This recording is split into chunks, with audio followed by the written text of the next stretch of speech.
Twitch to Facebook and YouTube.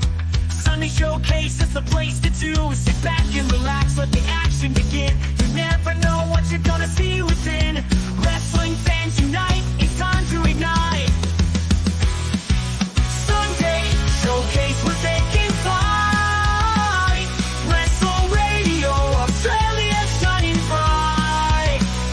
From the ring to the mat, we bring the fight. Sunday Showcase, all through the night. The wrestlers collide, the drama unfolds. Every move, every hold, the story told. Streaming live for the world to see. Sunday Showcase, where legends will be. The passion, the energy, the adrenaline rush. Wrestle Radio Australia, never a hush. Let's get ready to rumble, let's make some noise. Sunday Showcase, we're taking flight. Wrestle Radio Australia shining bright. From the ring to the mat, we bring the fight. Sunday Showcase, all through the night.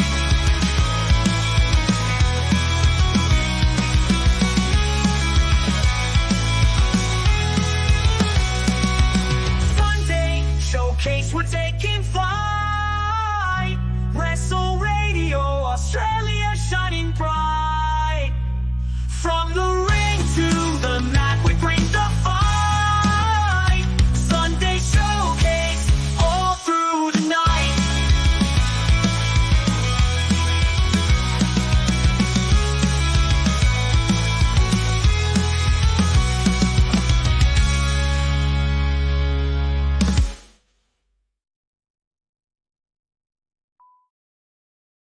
Hello everyone and welcome to Sunday Showcase. I am Todd Eastman. We come every once in a while on a Sunday, I guess. Nothing really regular about it because my life really timetable isn't that regular, to be honest with you. So when I get a chance, I don't mind sitting down on a Sunday afternoon like I used to do in the old days when I was a kid. I used to play WWF Superstars on Channel 10 on a Sunday afternoon. So something about Sunday afternoon and watching wrestling sort of fits well for me. So what I thought I would do, and I've said this every time we've done one of these things, so this is the normal spiel, is I thought I'd find some wrestling or something like that from Australia that is probably not well known or seen by a lot of people, and maybe just shine a bit of a light on it, and maybe just talk about it, especially with the up and coming people as well, so we can talk about guys that are coming through that look really promising. Like I know that when I watch the Mayhem Pro Showcase ones, there's a couple of guys there that I look at and I think that they've got a real good future and stuff like that. And I hope that continues as we go more. I know we were doing that as well with the EPW School Showcase as well. We watched that and talked about some of the guys that are coming out of there that are really good. So yeah, so that's what we're going to do. What I thought we would do for this episode is ACW, Adelaide Championship Wrestling, a fed out of Adelaide. Surprisingly enough, you wouldn't know that by the name of it. But they run out of their school, but they also run out of, I think it's Estonian Hall. Estonian? Yeah, Estonian Hall. Which for me, that's where I started with Riot City Wrestling. We started our shows back in, it was 14 years ago at the Estonian Hall. So that place itself holds a place in my heart for just nostalgia, because it's where I first started.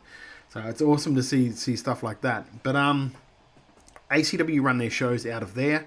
But what they do, unlike a lot of the promotions around the country, is that they don't put their full shows up on YouTube and stuff like that. They put like half-hour snippets of their shows. They call them ACW Thunderstruck, if I rightly remember. So what I thought we would do is we'll watch the latest 2 episodes of Thunderstruck, and we'll watch them and we'll talk about them, and we'll see what good stuff is coming out of Adelaide Championship Wrestling. G'day, Beetle Bailey. How are you, my friend? Yeah, I know that also they use a lot of guys, or some guys, out of Riot City Wrestling as well, to which is good for those guys, because those guys aren't getting a shot on the main show for Riot City Wrestling a lot because they're such a packed fed. It's good for them to get the reps on a show like ACW and get the reps that they need to get better, because that's all everyone wants to do. All the good workers in the country, all they want to do is learn and get better. So it's good to see that happening in Adelaide. It's good to see it happening now more as a community in Adelaide. So you see some Riot City people. You'll see on like Wrestle Rampage. You'll see some Wrestle Rampage people on Riot City. You'll see some Riot City people on ACW. You'll see some Rampage people on PWSA. I think that's what they're called now again. So it's good to see that mix of experience helping the younger people come up and helping other feds come up, because there is room in, as long as you're not running up against each other every night, there's room for everyone in the spot, as long as you work together and you don't try and compete with each other or take each other's like spots, if that makes sense. So speaking from experience, that can be very annoying. So let's get started here with ACW Thunderstruck. This is episode 9. It's called Kings and Queens. I think we're doing 9 and 10, and we'll get right to that right about now. See if I can work out this button. Boom! Look at that technology. And here we go.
Ladies and gentlemen, we had a huge night here at ACW. Oh, not again. No. Do you know what tonight was utter bullshit? I had Erica Reed down here and we were meant to have this showcase women's match. And yet again, Duke Marshall... They need to frame their stuff properly. Just quietly. Absolute bullshit, and you know it. I want Duke Marshall. I do not even care that he is now the ACW Tag Team Champion. I want Duke Marshall one-on-one at New Dawn. You know what, Riley? You're right. It's time for this business between you and the firm to be put to bed once and for all. So if you want Duke Marshall at New Dawn, you've got Duke Marshall at New Dawn. And keep on note, I want Erica Reed one-on-one clean next time. Thunderstruck! Thunderstruck! Nick Savage, who was their general manager, is really good referee, by the way.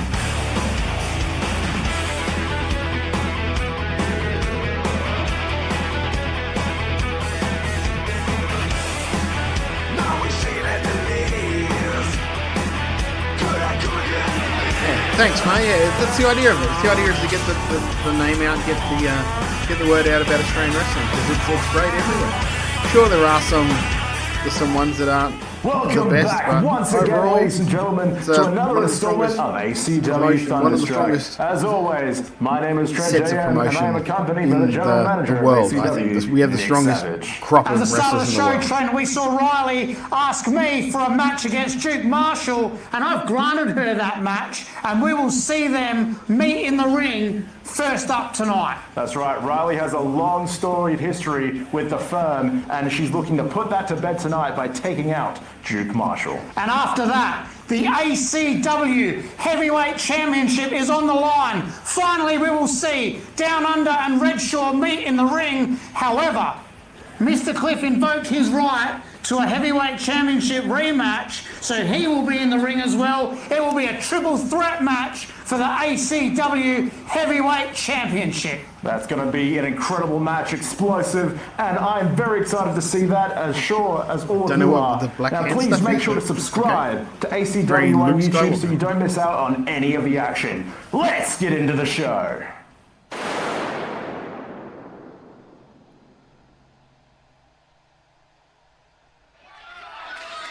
This would be at their school, I think. This is a nice little arena when you look at it. Nice little almost there we go, ladies and gentlemen, the queen of ACW, Riley, is taking on one half of the ACW Tag Team Champions in Duke Marshall. The Raging Bull has made himself a nuisance in the side of Riley, interfering in several of her previous matches and preventing her from picking up a winning streak here since her return. He's been just a thorn. In fact, all of the firm have been a thorn in the side of Riley as of late. Yeah, that's exactly what I was going to say, Trent. And you said several of Riley's matches? From memory, Duke Marshall's come out and got involved in just about all of Riley's matches since she's made a return here at ACW. That's right. There's been a long-standing rivalry between Riley and the firm. Joe Mundy, in fact, the former ACW Evolve champion, he lost his championship to Malachi Slick when he attempted to cheat in that match, but Riley prevented him from doing so, which aided in Malachi picking up the victory. Riley and Malachi, underratedly strong, friends going back a long time as well. Malachi helping Riley trying to get back in the ring. And since then, since the firm has united together, they've just been deciding, you know what, we're going to take Riley down a notch. What a catch here by Duke Marshall, swinging the head of Riley into the barricade, right in front of the audience. It's vicious maneuver by Duke Marshall. It's episode This based. match could be over. They the do. referee checking I don't know if they Riley. do the full shows or if they break these She full must shows have up said that she's they good have to continue, but into like goodness me. 30-minute What a blow to episodes. the head So I'm watching early in like this 2 match. episodes. We might watch more. We might go That's back and watch an gotta episode hurt. before Support from the fans there. if we're right flying in the along, corner. we're having fun. And the But referee yeah, it's doing his episode count. based. So this is You've episode got to think 9. that this could go all the way to a 10 So, count. we'll see how and we this go. match could be over before it even started. Riley getting back in the ring. She's not going to let that keep her down. Ducking a clothesline and a pin. Just a 2 count. Of course, Riley has faced off with several members of the firm. Izzy Shaw, predominantly. They've had a singles encounter before and a 3-way match with Erica Reed. That's right, Erica Reed of the prehistoric Death Cult. Riley and Erica have had several encounters over the years here at ACW. Izzy and Riley have had several encounters over the years here at ACW as well. And we'll say from a production From one half of the tag team champions of Duke Marshall, he's looking to... The commentary maybe needs to go a little bit lower in the mix so you can hear the crowd. Pulling the hair and They're not overly, you know what I mean? It doesn't feel like it's part of the show. Feels like they're sitting here with me watching the show. Turned. The referee didn't see any. Oh, well, the referee almost caught Izzy Shaw there. Izzy just kind of ruffling her hair a little bit, but the referee made sure she didn't do anything more. Come on, Draping you the got to make sure flag ref of the can't see firm it. and carrying Duke's ACW Tag Team Championship title. And Duke focusing offense on the arm in the corner as well. As you said before, Trent, huge rivalry here between all of the members of the firm and Riley. Riley responsible for Joe Mundy losing the ACW Evolve Championship to Malachi Slick. That led to a match between Riley and Joe Mundy, which Joe Mundy beat Riley in.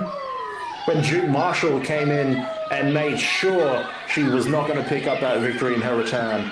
That's correct, and that's seemingly the time where Duke Marshall started getting involved in just about every match that Riley's had, and here we are. It must be a game to him. I don't know what has driven Duke Marshall to interfere in so many of Riley's matches in particular, but he just seems intent on ruining her return, just ruining her career, essentially.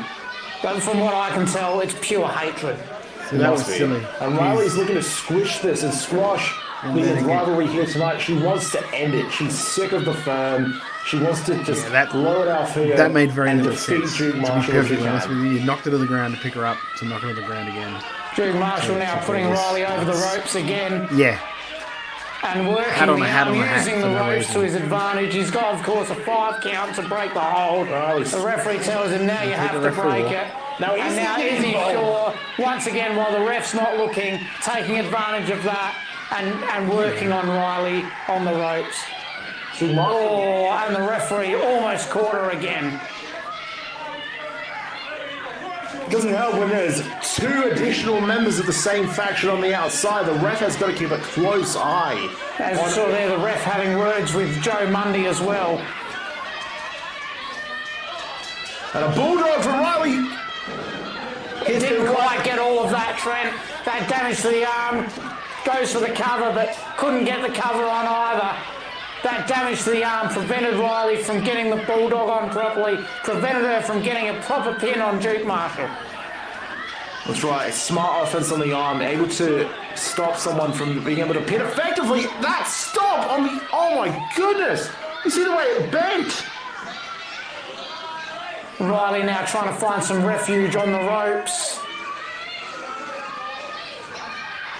Duke Marshall corner as well. Duke Marshall has an incredible moveset, a good mixture of technical and just powerful ability and powerful attacks in his moveset. And he's been technical so far. He hasn't had to whip out the spear yet, but he has played fiddle to Riley in damaging the arm. That seems to be all he's interested in at the moment, is working that arm, wearing Riley down, taking away those offensive moves like the bulldog that Riley likes to use so much and so effectively. Not just damaging her arm, but trying to damage her career in the wrestling ring is Duke Marshall. Also, because we're in Adelaide Riley's today. already been out once before for several years. There we go. Made a big comeback recently, and Duke Marshall trying to put her back out of wrestling for good. And Riley trying to fight back, trying to hit him with a suplex, but Duke able to get out of it. Big forearm strike. I think that's that damage to the arm coming into play again. Riley not able to get in there and give him the fisherman's suplex. Work the heart. The fisherman's suplex, of course, a move I have previously miscalled. The fisherman's suplex is a difficult one to hit, especially like the damage inflicted to Riley here. It's hard to make pins. It's hard to do anything effectively when your ligaments are worn out and bruised and damaged like this. Here we go again. Duke Marshall using the ropes. Joe Mundy and Easy Shaw loving how this match is going so far. Well, why wouldn't you be? If you were Joe Mundy, if you were Izzy Shaw, you were watching the person that you hate the most in Riley getting the absolute tar beat out of her by Duke Marshall. You'd be over Riley now with a roll up. And again, that arm prevents her from getting a proper pin.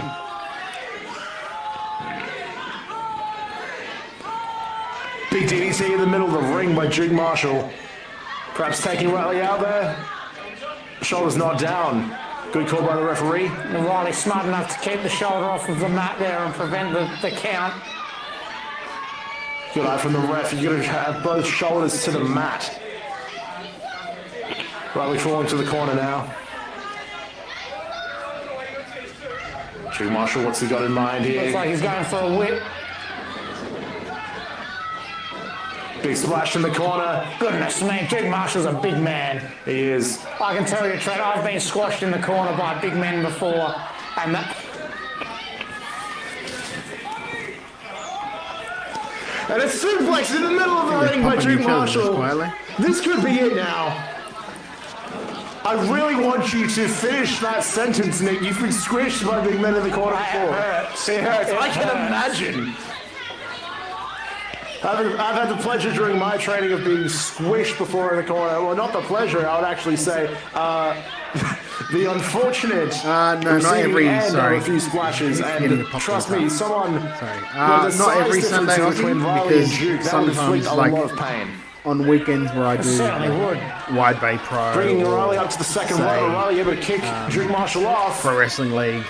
It's usually like I leave the Sunday to spend time with my family, as you do. But every Sunday when Sundays that I don't have anything on, and I just feel like I want to do something like that during the week, I'll usually say on the main podcast that Money needs to Sunday showcase, especially if there's something that I've been wanting to sort of check out. And I got an email, I got a message from someone at ACW asking me to watch these shows to talk about them. So I thought, why not this weekend? I love wrestling. I like watching Australian wrestling. Now building up a bit of steam here. Normally, Otherwise, it would probably be me sitting on my couch in my TV room watching Aussie wrestling anyway. So why not do it here where I can maybe turn a couple of people onto some stuff? Well, he has to build momentum. Has to wear Duke Marshall down. He's not an easy competitor to beat. Facebuster. But Duke wisely rolling to the ropes. Well, that's smart. That's smart. Izzy Shaw put the foot up on the ropes, but realistically, Trent, that foot was going to roll under the ropes anyway. Riley tried to catch him and make sure she could get the pin in, but Izzy able to help out Duke Marshall and put the foot on the rope. Duke now to the I have no idea. There's no real rhyme nor reason to what I watch, Aussie. It was like Duke something I Marshall see and go, I should catch check his that out, breath. or I should maybe watch that on the show.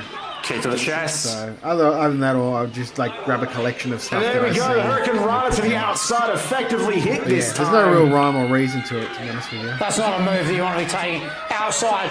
Concrete floor, thin mats. That's going to do some serious damage to Duke Marshall. Very thin mats. Trust me, you don't have a lot of support out there. And he's just taking Hurricane Rana to the outside. Riley could win this match by countout if she wanted. I don't think that's how Riley wants to win this, Trent. Riley wants to win this decisively. She wants to put here's this something to I'll bed say once right and now for before all. we're like, because I'll probably break this down a little bit more at the end of the match. You've got the guys on the outside that are his teammates. See, there we go. They should Riley, be really invested in Marshall get back in the ring. him getting up. So they should be really And like, Joe Mundy here. like they're doing this now, Helping out. which is fine. Hell But of a before hell that, That's right. And the no, referee no, right in front of the Duke is no referee. relation It to looks like Brody. the I referee's can had tell you enough. that. He's giving him a warning. For a fact. That's not now. Izzy Shaw climbing to the top. The referee is done with When he's Izzy. down on the mat It like looks that, like they should he be is. like What's he encouraging gonna- is him he to get gonna up kick at him least, not out? just standing Is over the him. referee going to kick them out? He is. There they go. Izzy Shaw and Joe Mundy are out of here. Wow, they really didn't no let him more get away support with for much Duke before they Marshall. chucked him. The referee saying, I've had an absolute gutful of you two. Get out of here. In the 10-second period alone, just Mundy throwing Duke Marshall back in the ring and Izzy getting on the apron to interrupt a pin count. No wonder the referee's done with him. See, I would be Joe expecting Mundy Joe to telling sell the this fans more. exactly what he thinks of them before he leaves. That's better. And the referee. Joe Now Mundy he's telling the fine. Before referee, he's just, you better call this one down the okay. middle. Do you know what I mean? It's just, I think though Riley's making a mistake Passion. here by trying to Need some antagonize passion. the firm. Duke Marshall's had enough time to recover in the corner. Yeah, that's giving Duke Marshall a lot of time to And a recover. massive Oh my spear! goodness me! That could be You can it. see the way that Riley's head bounced off of the mat there. That is a knockout blow if I've ever seen one. Duke Marshall, though, unable to get the 3 count. Riley somehow kicking out. Riley certainly looks worse for wear in this match, Trent. I have to say, despite how nefarious and ill-advised it is to give my support to the firm, that is one of the best spears I've ever seen from Duke Marshall. Yeah, here we go. And he's using very similar to Riley's finishing move. And right in the middle of the ring as well. Will Riley submit? She's able to roll him up. That's resilience. That's courage, and that's resilience. I don't know where that came from. And there you go. That's how you do it. In the middle of the ring, Duke has nowhere to go. He's tapped. Riley picks up the victory. Riley has finally defeated Duke Marshall. You have to wonder though, Trent, how much has that taken out of Riley? before we go into anything else, we'll just stop. Look, well, let's see if I can work this out so I know what I'm doing. There we go. Look, that match wasn't too bad. It wasn't bad at all. Riley was good. I guess my biggest problems with this match was sort of like Duke's effort, I guess, would be one way I would say. Because like it never looks like he gets out of any other gear. He's just kind of just walking around, sort of plodding around. He'll pick her up. He does a move. He moves around again to the next thing. He picks her up. It felt like and I know this is probably not the case, but it just felt like his heart wasn't in this. It felt like he didn't really want to be there, if that makes any sense. Like, there was no real urgency of movement. There was no real different changes in levels in the match. Like she was selling, but he wasn't really giving her much to fight with, if that makes sense. Yeah, like, and get some damn knee pads, for Christ's sake. You can blow your knees out without wearing knee pads in those rings. Like, her selling was good. And it deserved more from him on his side of his, like giving his offense to let her sell more, to let her do this stuff. Same thing with the two on the outside, Mundy and I nearly said her real name, Izzy. Like, Izzy, I know that Izzy's passionate about the sport. I know Izzy's passionate about wrestling because I know Izzy. And like, she's got there's some real good, I can see some real good stuff there where she could be a really good manager. Because she's trying, you can tell she's trying, but I didn't see the same from Joe standing next to her. I didn't see the same, again, like, their heart wasn't in this thing. Like, they weren't really on, like, Duke's side to get up. They weren't really, he was just sort of lackadaisical. He was on the outside like Duke was in the ring. And that's my biggest takeaway from my point of view, from the way I observe stuff, is just lack of level changes, lack of, like, passion when it comes to being in the match. Like, you're in the match. Don't just walk around like you're shopping at Woolies, if that makes sense. Alright, we'll move to the next match. We'll see where we're going.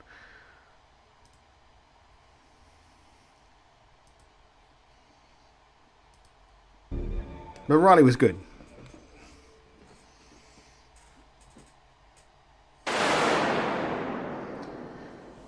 You go 3 RC dub boys. This should be interesting to watch.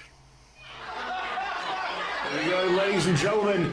Big triple threat match for the ACW Heavyweight Championship. Oh, referee looks like Tyler Daniels. Defending champion is taking on former champion Mr. Cliff and Down Under. This is set to be a hard-hitting, big match here, Trent. Big men, they all have a huge history together here in ACW. Redshaw with the early slam, tries to get the pin. Mr. Cliff tries to steal the pin, that's not going to work. Definitely not. Mr. Cliff, a very wily character. He knows the rules. He tries to bend them to his advantage at every opportunity he gets. And previously on Thunderstruck, he has bent them effectively to the point where he won the ACW Heavyweight Championship in a match where if Redshaw got disqualified, he would lose the championship. And he used that to his advantage and won the championship. But he certainly did. We all know what happened after that. Redshaw able to reclaim the championship. Mr. Cliff felt he was owed a rematch, which, in all fairness, he was, and you gave it to him. But I don't know if he would appreciate the triple threat. Well, triple threat, anything goes, no disqualifications here. Mr. Cliff going in for his iconic slingshot elbow drop to Redshaw. But Down Under. Yeah, it's a hard thing. Like, I'm a big fan of Redshaw, so I've also had him up for Mr. Cliff's face is not looking. Wide back. He's looking to make him a So little bit he worked unpretty. up there with us. Really nice guy, really good worker, great in great shape. Down Under too is another guy who, like, big upside on the guy, big upside. They just need to, because I don't know how he's booked here in ACW, but I know in RCW, like, he's got every chance to be something that's a bigger thing in this company if they can think of something that's good for him to do. Mr. Cliff as well is up and coming, very up and coming. To ask for a rematch for the championship, and he chose to decent size to him.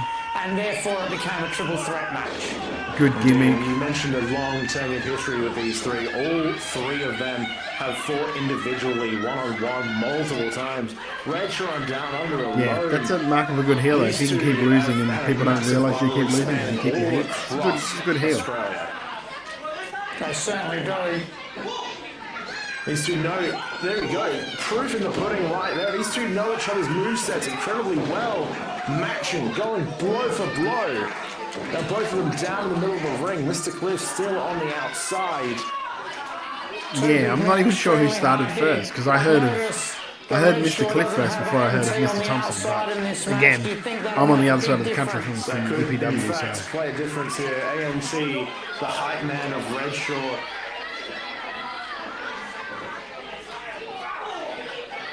And these two going blow for blow here. Matching movesets. Big hard-hitting men trading blows in the middle of the ring. But I'm a big fan of Down Under. I think he's got a big future if given the chance. He's got a good head for the business as well. Good ideas. People just need to listen to their ideas sometimes. From Redshaw.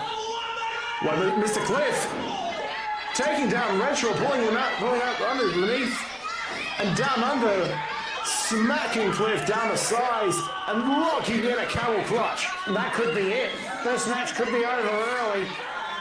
Mr. Cliff on the outside. I don't think you can come in and break this one up. The referee's in there asking Redshaw, do you want to give it up? But look at the power of Redshaw, powering out of that camel clutch. Driving down under into the corner. You forget how powerful a man like Redshaw actually is. He picks him up, perhaps going for the running power slam, but down under gets down and rolls him up just for a 2 count. The referee right in there to make that count. See, I think you can see, if you watch this match is a perfect example of what I'm talking about with what I thought was wrong with the other match. You look at like Redshaw and Down Under and Cliff, and they all move with purpose. You can't win the match. They're all moving with a sense of urgency about them, whereas that was missing in the match before. It's the little things, the 1%ers. We always talk about them. Picking his opportunities, picking his time. Sit down and shut up, he proclaims. Neckbreaker on the heavyweight champion. Also, like Mr. Cliff, great gimmick for cheap gear. Looks like he is, but Down Under's back to his feet. Big boot to the face of Mr. Cliff.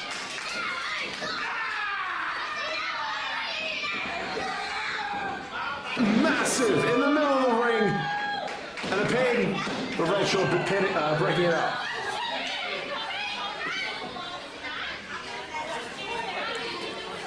All 3 men down. Redshaw unsure who we should go for at this point. Looks like Mr. Cliff is once again going to the outside, so he has to contend with Down Under once again. Mr. Cliff adds to the dichotomy of this match. These two have gone one-on-one many times. The wily Mr. Cliff there being a thorn in the side of these two men looking to try and capitalize on any opportunity given. I'm sure these two will see him as quite an annoyance, the former champion. And do you think Mr. Cliff's rolling to the outside because he's hurt, Trent? Or do you think he's being smart? Is Mr. Cliff being smart, rolling to the outside, staying out of this match, letting these 2 big men wear each other down, and then trying to come in and make an opportunistic, or take a chance of an opportunistic situation and get a win over one of these men? It's ring intelligence by Mr. Cliff, no doubt. You don't have to pin Redshaw here to become the ACW heavyweight champion. You just need to pin one of the other opponents in the ring. You don't do that enough anymore in wrestling. In winning the heavyweight championship before. Because it's all the MMA. Ah, beautiful. Love that spine buster. But he never actually pinned Redshaw. Again, that stipulation was if he lost by disqualification, he would lose the championship. Little less better. What ended up happening. So Mr. Cliff, no doubt. Well, Redshaw's a big man to get up. And if it's mistimed slightly, it can look really average. Massive spinebusters to Redshaw. Down Under's frustrated. He can't keep. But I love that turning spinebuster. Jan Anderson. The Anderson flop is what I think. If you're Redshaw in this match, and you know Mr. Cliff could be once again the ACW heavyweight champion without pinning you. Someone call it from now on, the arm buster. I'm sure he would be frustrated. I'm sure he would be annoyed beyond belief. if either Down Under or Mr. Cliff pinned one of those other men to capitalize and win the championship. For a defending champion, you want to know that it's a fair game, and it's never a fair game in a multi-man match. It certainly isn't. Every man for himself. There's no friends in this matchup. Every man for himself. Battling on suplexes here now, Down Under and Redshaw. These two know each other extremely well. Massive headbutt. Down Under looking to finish it if he can.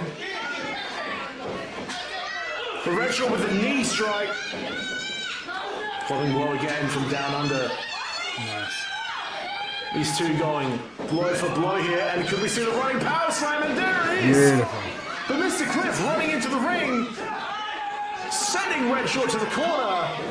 Pin on wrist on Down Under from Mr. Cliff. Only the 2 count. This is what I was talking about, Trent. That's smart from Mr. Cliff.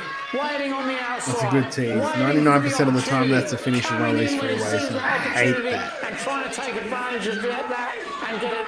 Not only a cheap, quick win, saw it just literally the other day on SmackDown. They did it with Chelsea Green. This same finish. Bianca hits her with a finish. Like she grabs Bianca, throws out the ring, and steals a pin. Like it's the way 98% of 3-way matches end, and I hate it. I hate it just because it's so unoriginal. I hate it because everyone does it. Like think of other ways you can get out of it. Think of other ways you can go into that finish that are different too.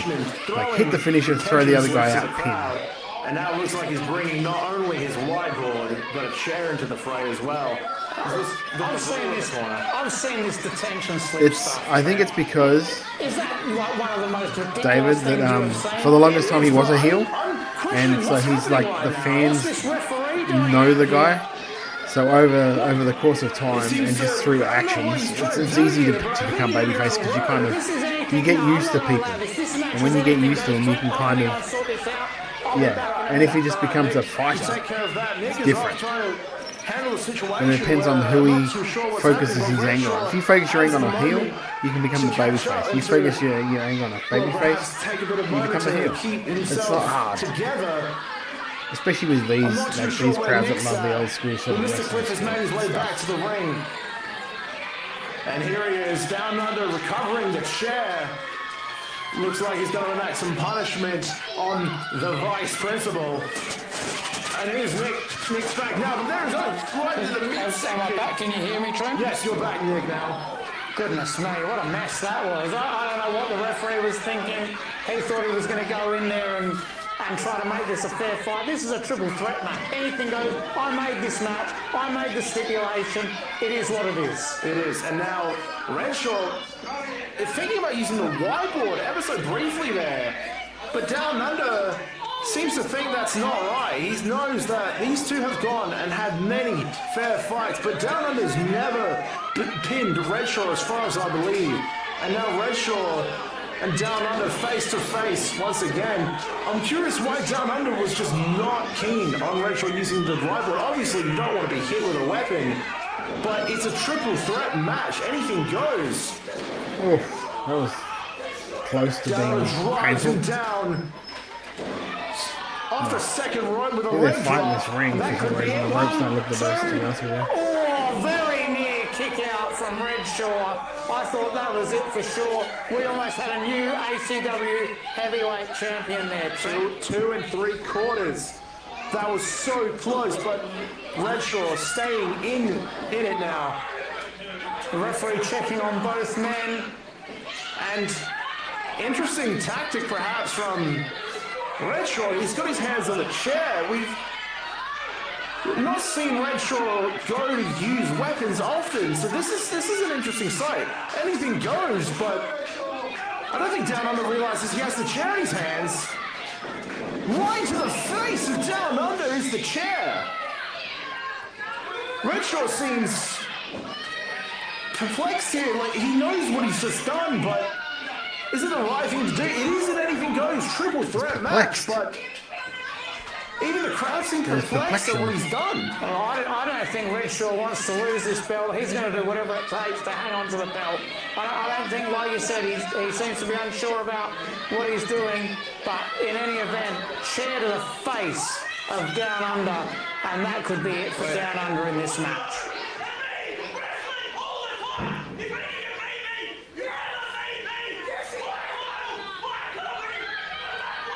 Well, message clear from Redshaw, my title, my company. I'm sick of us wrestling.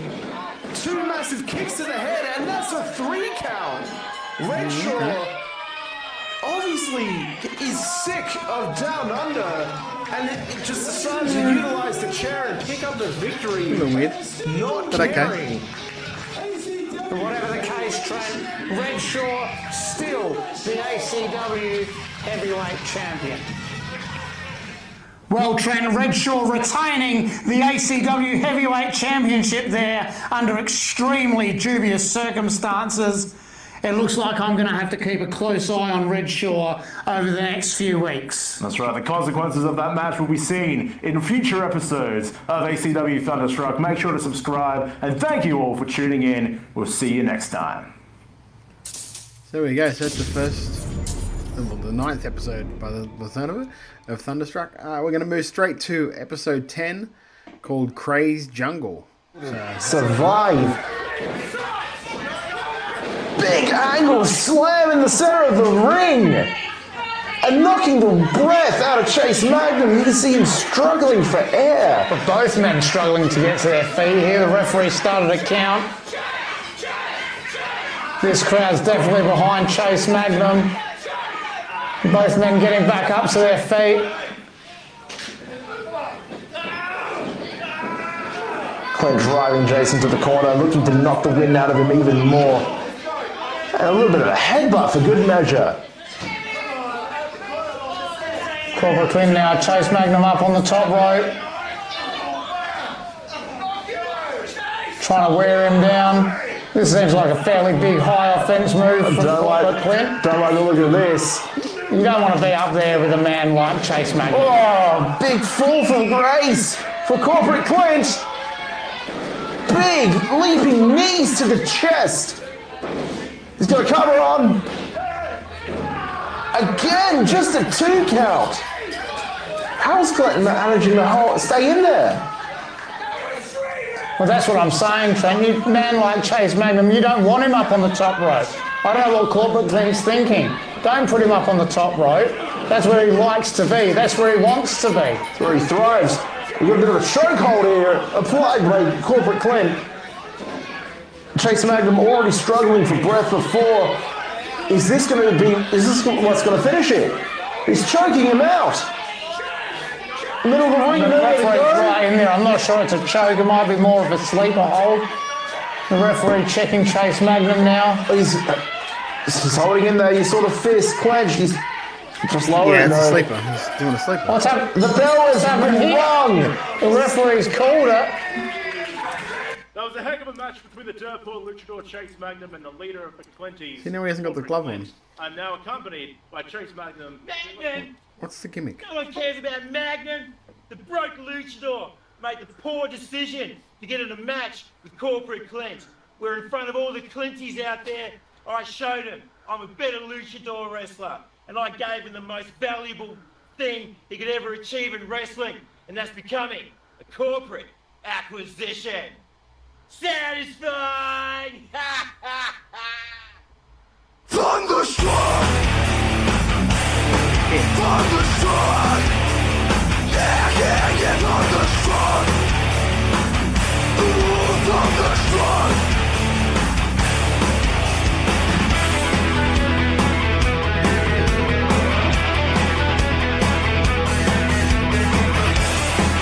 Now we see at the knees. Could I get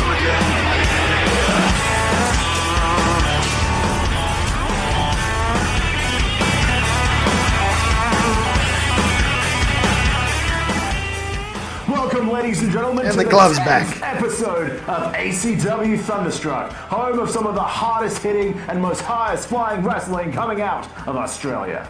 Yeah, first up in this episode, we see Corporate Clint and Chase Magnum in a big rematch. That's right. After their first bout, Corporate Clint looked to make Chase Magnum how many a different corporate colours acquisition, but the got of Dirtball Luchador is going to make sure that doesn't happen. And straight after that, the new ACW Evolved champion, James Cray, will defend his title against Acid Hayes. That's right. Acid Hayes stepping up and accepting I love guys James that are on the Cray's camera that open know challenge. exactly know what to do. Make sure you hit the subscribe button. You don't think so about you it don't until miss you're actually any doing the promos. future content from ACW. I just don't know what to do with your Let's get hands. into the action.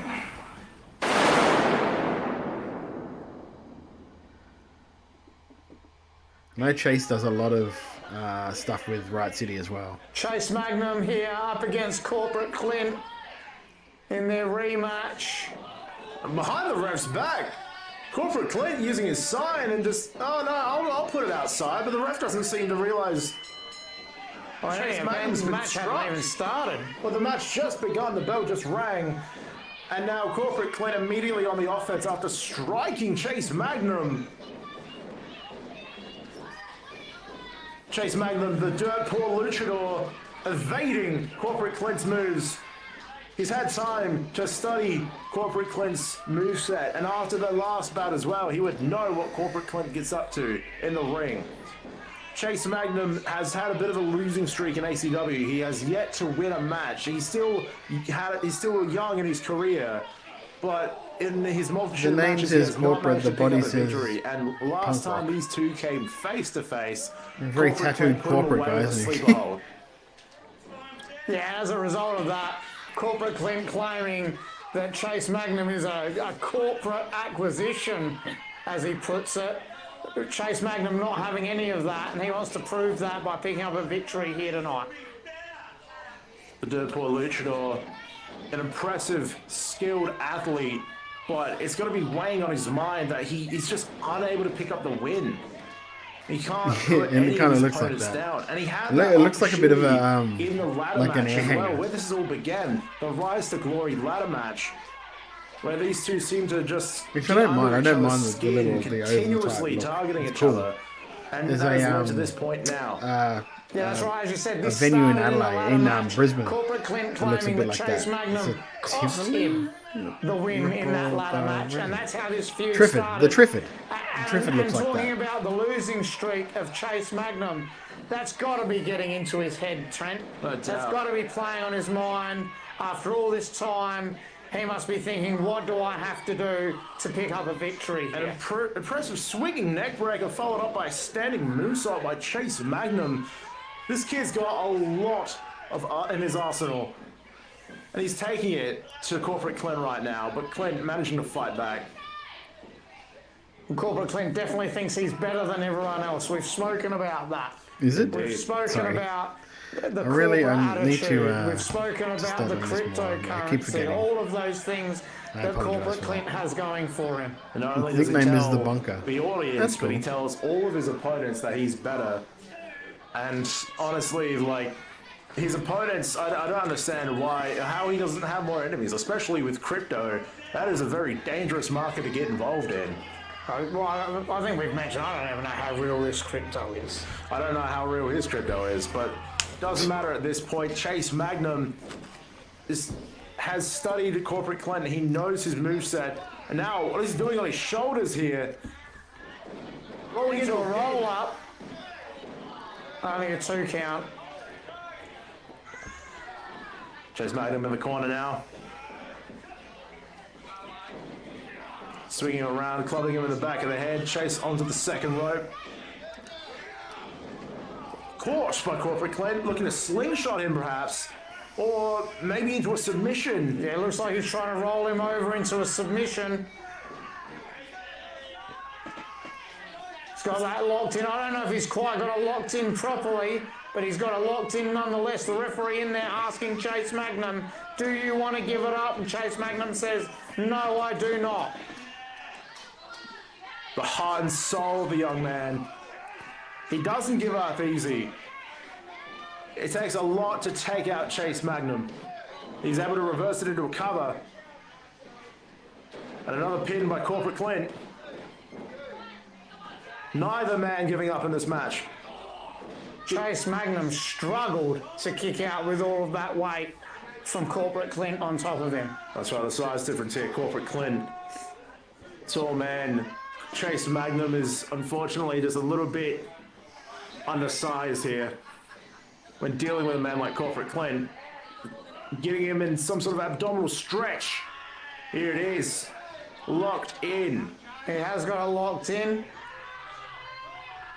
And what's odd is while the ref's not looking, he's using the ropes to his advantage.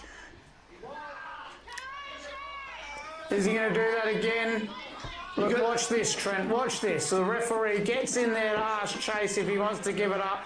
Corporate Clint there uses the ropes to get extra leverage. Corporate Clint knows how to use the ring to his advantage. And you got to think, if Corporate Clint is able to knock off Chase Magnum for a second time, will this make Chase a the one thing that's sort of like... Oh, and the ref's caught him this time. Corporate Clint holding on too long. It doesn't annoy me, but it's one of those things where I wish that it would be done better. Is that when the heel's going back and he's grabbing that rope, for the heel to somehow give the guy the iggy that he's doing it, so the guy can act up like it's more painful.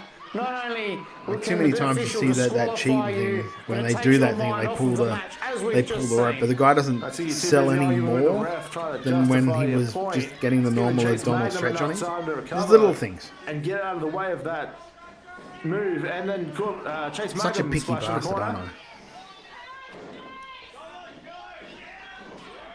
Good clothesline. He doesn't want to be a corporate acquisition here today. He doesn't want to be under the tutelage of a man like Corporate Clint.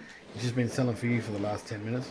He'd rather stay a dirt poor luchador than have to deal with Corporate Clint and his dealings. Chase Magnum now with Corporate Clint over the ropes. What's he going for? 619. Chase Magnum certainly appears to have picked up the upper hand here in this match. Big dive off of the corner. I'll be honest with you, I'm not a massive fan of this Corporate Clint thing. Just he gets the 2 count. You've got to wonder if it's very, to hook the leg and get that roll like I can say it's very generic, but it's sort of like, you've got the 3. Perhaps if he was able to stay if your name is Corporate, then you shouldn't like dress from Kmart. Does that make sense? Like he's got the dollars on the tights. Like it's just, and they're American dollars, they're not Australian dollars. Do you know what I mean? It's just all very generic, all very, like you can do different stuff, you can do more stuff, you can do better stuff. Corporate Clint can put into Chase Magnum in only 1 or 2 moves. That's right. And he's looking to capitalise and win with a sleeper. If he's going to be corporate, maybe he should wear fucking corporate attire when he's wrestling, like the teachers do with their gimmicks. From last time, he's like elbowing him IRS. Now, and he's a good example of it. It's worked this time. Off the ropes. Clint trying to apply the sleeper hold once again. And it looks like he's really got it locked in now, Trent. Wrenching in the sleeper, Chase is starting to fade. This is smart from Corporate Clint. Apply the pressure, cut off the blood supply. Reversal by Chase Magnum into a cover. Nice reversal. Was that was a 3? Was that a 3? Calling for the bell. Chase Magnum has picked up a victory in ACW. Goodness me, that was so quick I almost didn't see it, but Chase Magnum picks up his first win here at ACW. Incredible. Congratulations, Chase. Ladies and gentlemen, a terrific outcome for the dirt poor luchador, Chase Magnum. Buddy, congratulations. Finally picking up a victory in ACW. How do you feel finally toppling Corporate Clint? How do I feel? Let me tell you how I feel. Magnum got paid. Wonderful. I'm very happy for you, mate. Congratulations. Is this the beginning? Everyone's always telling me, Magnum, you're about to eat a sandwich, but that's a problem. I never had one. Well, look at me now, guys. Look at me now. Corporate Clint, if you want any of this, just come find me. You can find me. I'm so hungry out of it. I'm sorry. No, you're okay. You're all right. It's all right. Take your time. Thank you very much.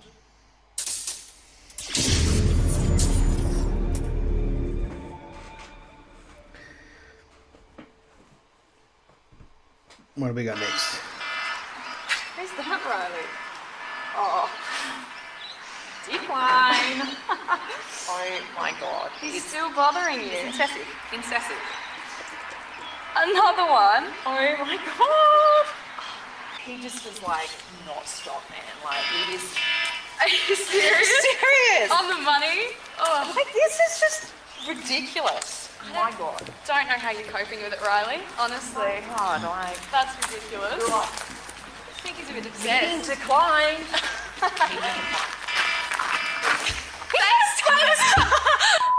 No. That's good. No. Oh my god. The audacity of it. I don't know what that was. James Cray and Acid Hayes. Acid Hayes from PWSA. Interesting. Open challenge here for the ACW Evolve Championship. And James Cray I really first like. title I like defense James. Nice guy. against Acid Hayes. Acid Hayes, champion throughout South Australia, won multiple titles in this industry.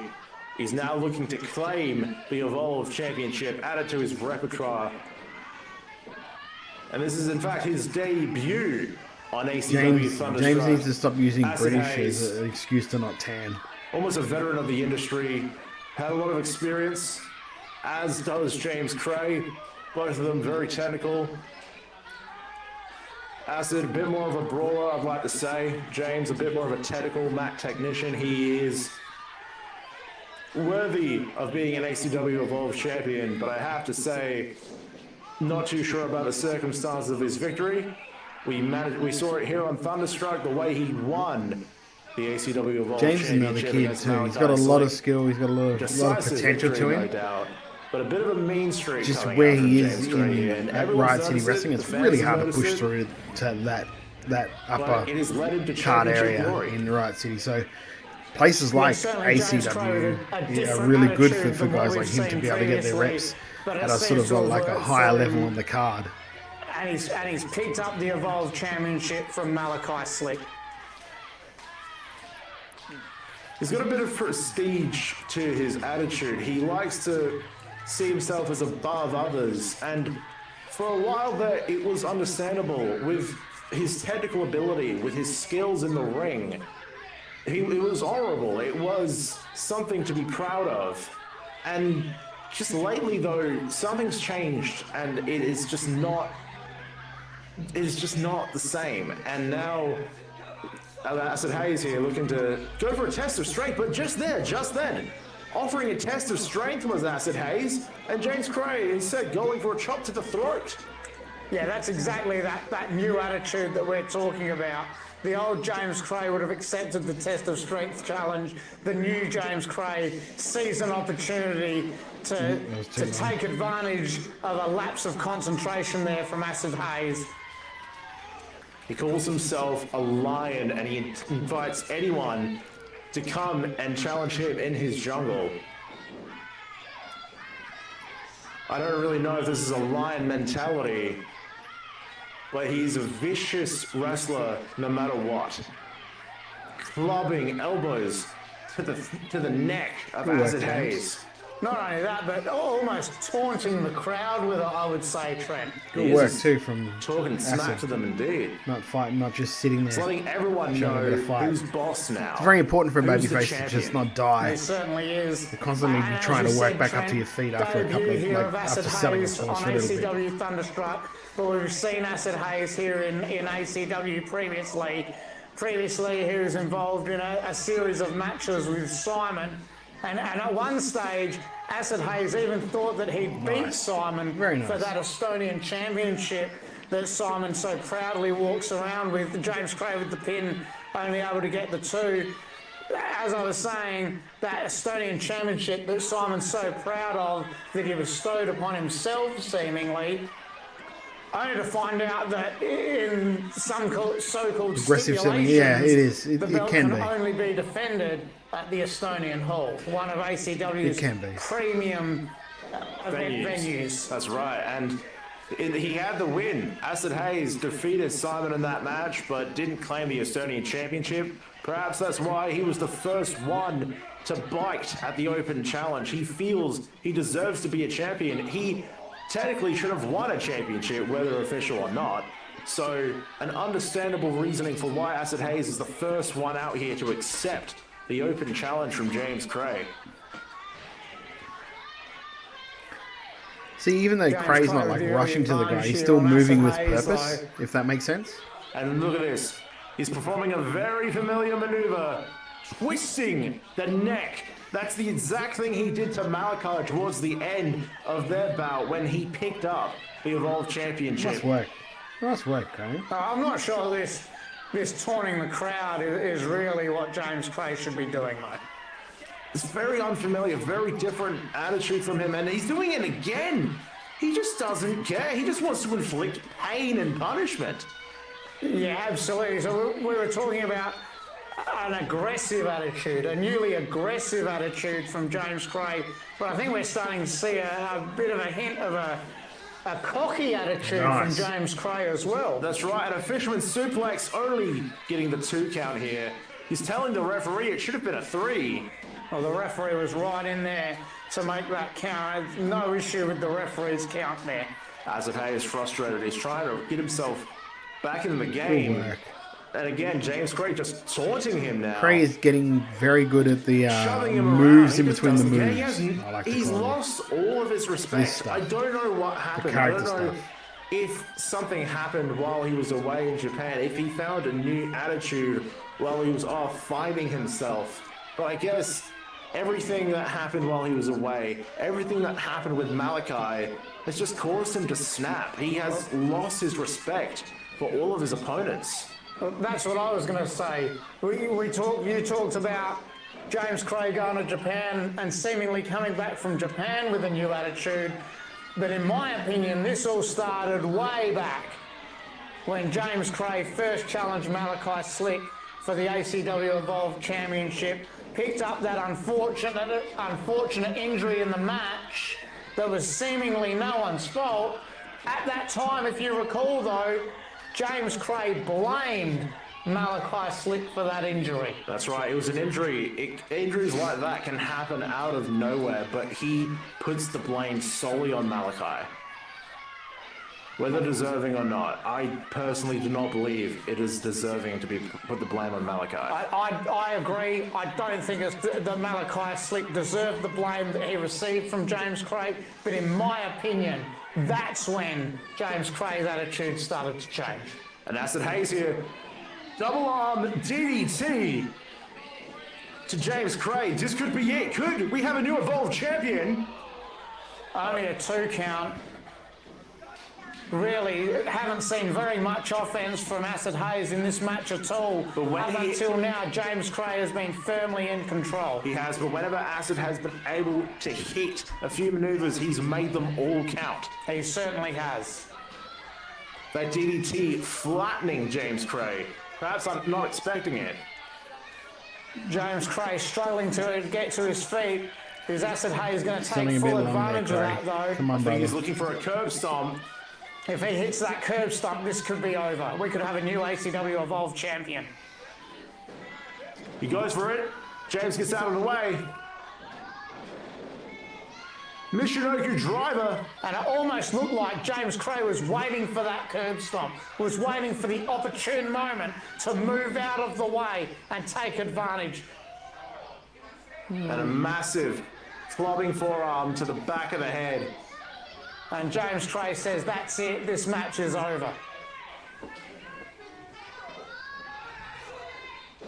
Picks Acid Hayes up. And that could be it. I think that is it. That's a 3 count. James Cray retains the ACW Evolve Championship. Congratulations, James Cray. Had some good spots, had some bad spots. Wasn't a terrible match, wasn't an awesome match. It was good. Cray's good.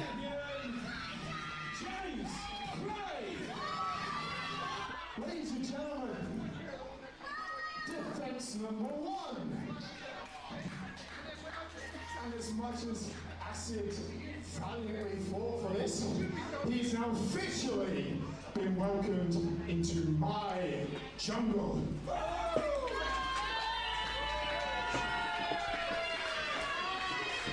So, with that being said, like to know who's next.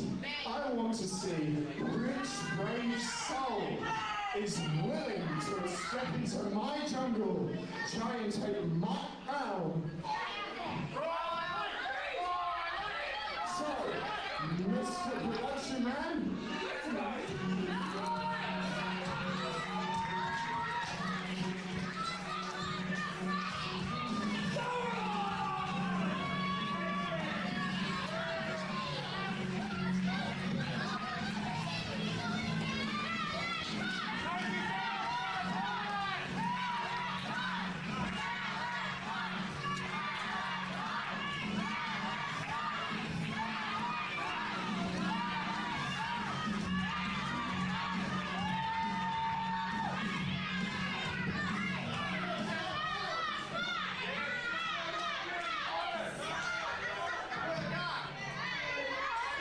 go on, mate.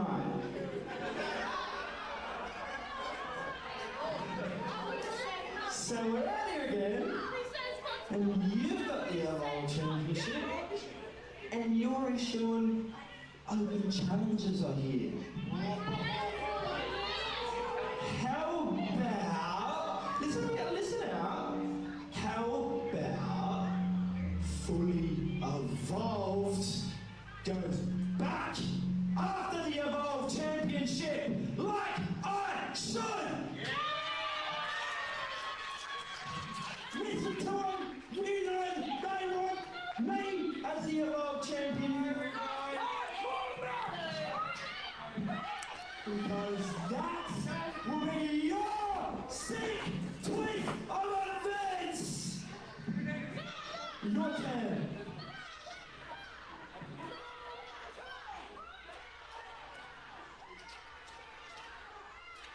Oh, the sound's gone terrible. I don't know what's going on here. No. Because apparently you haven't learned your lesson still. So please elaborate why someone who's too stubborn to learn the lesson should have another shot. Lessons, eh? You want to talk about lessons? I learned a real big lesson about myself this week, mate. And it comes off the back of you trying to threaten me not to go back after my championship. See, I had my life threatened this week, and I learned something from that you're about to. I will not run! I will stand, and I will be fully evolved.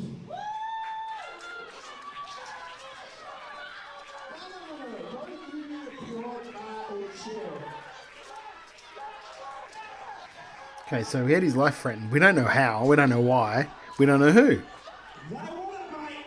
You know they do. But that's the problem. Your last words. Fully evolved. I thought I beat that out of you. I thought you would have learned your lesson when I left you a heap in the middle of this ring with me holding this above your broken body. Do you know what I hoped when I started this open challenge? I hoped that some new student coming fresh out of the academy who wants a crack at the big time would step up. I was hoping some up-and-comer from either Victoria, New South Wales, Western Australia would play on that street. Hell, you know what? I was hoping I'd get the jackpot and I'd get Tucker to send one of his students down from Japan to try and take that.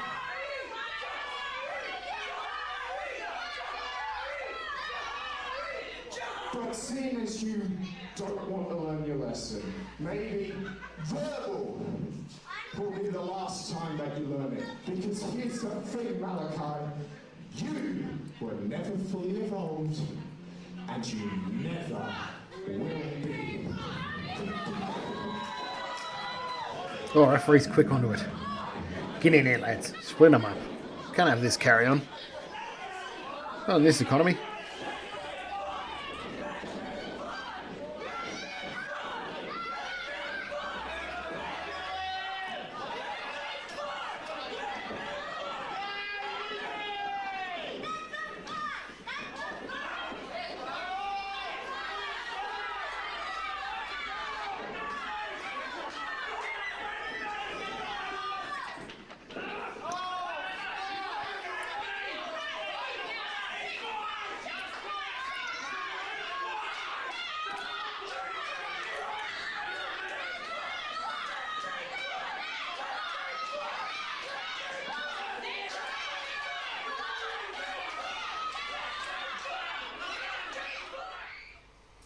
James Cray successful in his title defence Jesus there Christ. against Acid Hayes, Trent, but definitely no love lost between him and Malachi Slick. That's right, Malachi looking to come back and reclaim the ACW Evolve Championship. I reckon you need to do something about that, Nick. They're after each other's throats. You're absolutely right, Trent, and I tell you what, in the next episode of ACW Thunderstruck, those two men will meet in the ring and they will settle this once and for all. Make sure you subscribe to ACW on YouTube so you don't miss out on that rematch.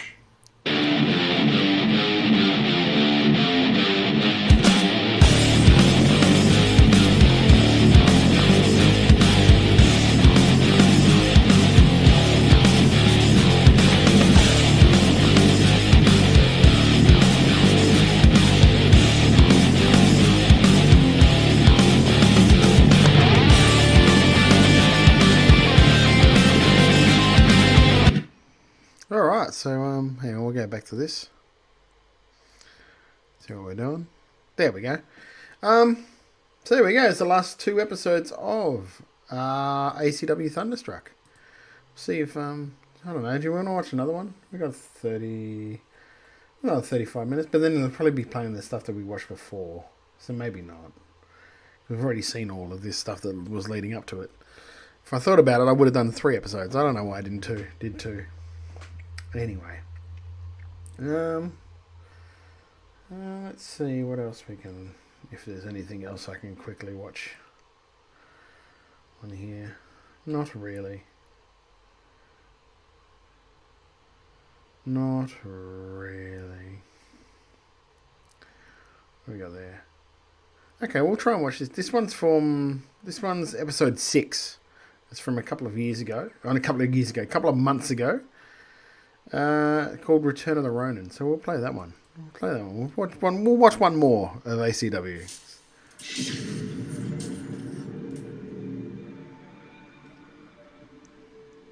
Why is it not playing what's on the screen? You're pretty new around here, but it seems that you think you can come out. Is it playing what's on the screen? No, it's not. Hang on. We'll see what's going on here. Sorry about this, guys. We'll stop it and then we'll redo it, shall we? There we go. Now let's do it again. Let's see what we're going. Share screen. Oh, that's why. Well, you look at that. Because it went to a different screen. Because you're an idiot, Todd. Boom. Alright, let's see how we go with this one. Boom. There we go. We're back. And we're back. So let's try that. Let's try that again.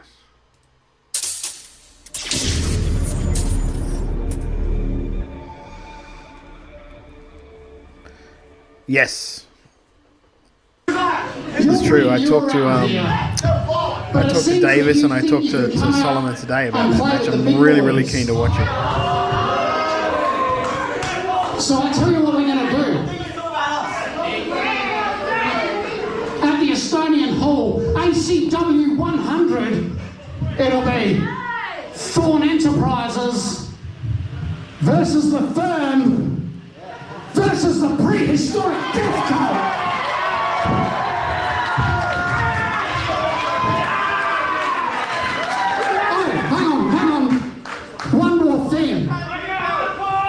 For the ACW Tag Team Championships.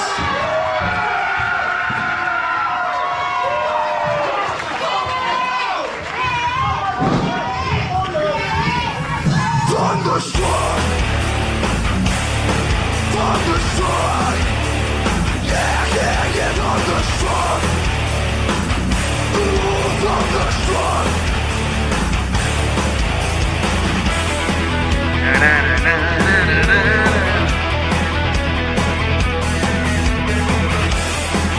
Now we sing it at the knees. Could I come again?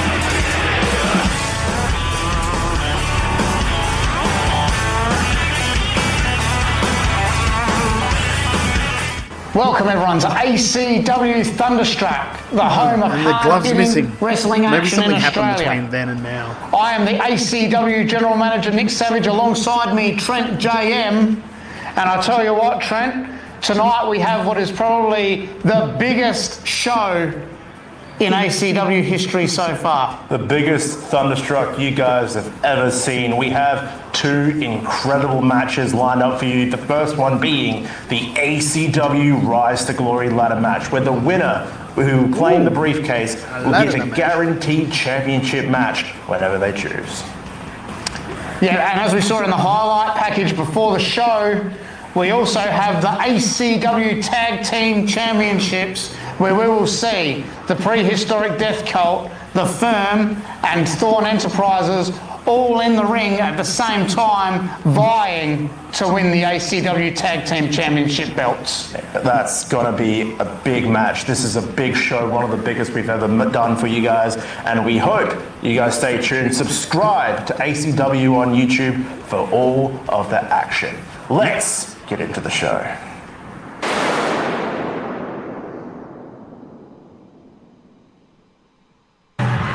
Here we go, Trent. ACW Rise to Glory ladder match. And a returning Roden Richter immediately. Buckshot Lariat knocking down Clint. And a little bit of assistance from Chase Magnum sending Corporate Clint to the outside. Roden Richter. Fucking love it. Oh my goodness, what a high flying move. Going up the top rope, Chase Magnum taking out Corporate Clint. No love lost between those two. We have Vincent Di Maria, Ronan Richter, Corporate Clint, and Chase Magnum all vying for the Rise to Glory briefcase, guaranteeing a championship match. Yeah, and despite both of these men, Ronan Richter and Vincent Di Maria, being new to the wrestling scene, they have had a lot of experience in their short career. Both men have been over to the Farley Dojo in New Zealand for 3 months for an intense training regime, and they've both come back. Both these men want to make a name for themselves in wrestling. Vinny went over for 3 months. Ronan had a bit more time over there, 6 months training in the Farley Dojo.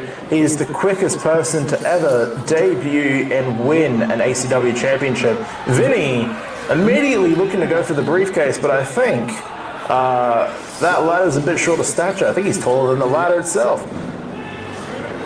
Misses Chase with it. Chase with a drop kick, sending Vinny down. The small ladder there, I don't think that one's going to work. Good try there, Chase. I don't think you're tall enough, mate. The Dirt Poor Luchador looking to use his high-flying abilities to jump up and grab the briefcase for himself. I don't think that's the right ladder. No, I think this ladder, I don't know where we got this from, but it's not working so far. He's reaching out. Corporate Clint bringing in a much more structurally sound one into the ring. I don't know if it's not just about whether it's structurally sound, Trent. That ladder's tiny. It's hard being Clint back in, going over the top. Looks like it. Corporate Clint, when you covered in tough stuff. Elbow onto the spine of Chase Magnum. And that looked brutal. Corporate Clint laying the punishment to Chase Magnum. These two polar opposites. You got the corporate rich man and you got the dirt poor luchador. Well, saying he's rich is a bit of a stretch there. He says he's rich with his cryptocurrency, but I've yet to see evidence to the contrary. Well, it's his own cryptocurrency. I don't know how that works. Yeah, neither. I think we've been questioning this for a while. Running bulldog from Chase Magnum. Vinny back into the ring now. Sending Chase out. And remember, this briefcase, the Rise to Glory briefcase, guarantees a championship match. Ronan Richter, speaking of Ronan Richter, on the top rope. What's he looking for here? Vincent and Clint clubbing each other. Ronan, oh my God! Over the top of the ladder, taking out both Clint and Vinny. What a maneuver. As Ronan Richter now, after that big high-flying offensive move off the top of that ladder, has he got enough left to pull that ladder into the middle of the ring, climb to the top, and get to that briefcase? Hitting a cutter on both Clint and Vinny, and Chase with the reversal. What a running knee from Chase Magnum. able to counteract the cutter. Chase Magnum back after Corporate Clint. Both of these men have been focusing on each other in this match. Yeah, I'm not sure if that was the right thing for Chase Magnum to do. He should have brought that ladder into the middle and gone for that briefcase. Vinny and Clint working together momentarily, using that smaller ladder to take out Chase Magnum. Yeah, but there's no allies, there's no friends in this matchup. Only one man can win this. I mean, one man can claim the briefcase, can get a future title opportunity. Another big running kick from Chase Magnum to Clint, who's stuck in the corner due to that small ladder. DDT from Vinny onto Chase Magnum. Pointing at the screen like you can see it. And Ronan's now back into it.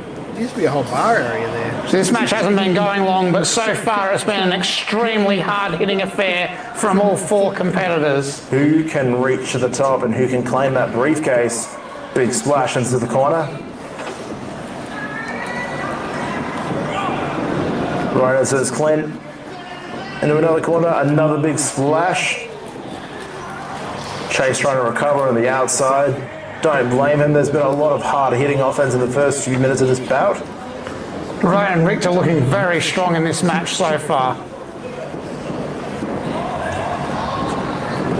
Big drop, sending the big man Corporate Clint down to the mat.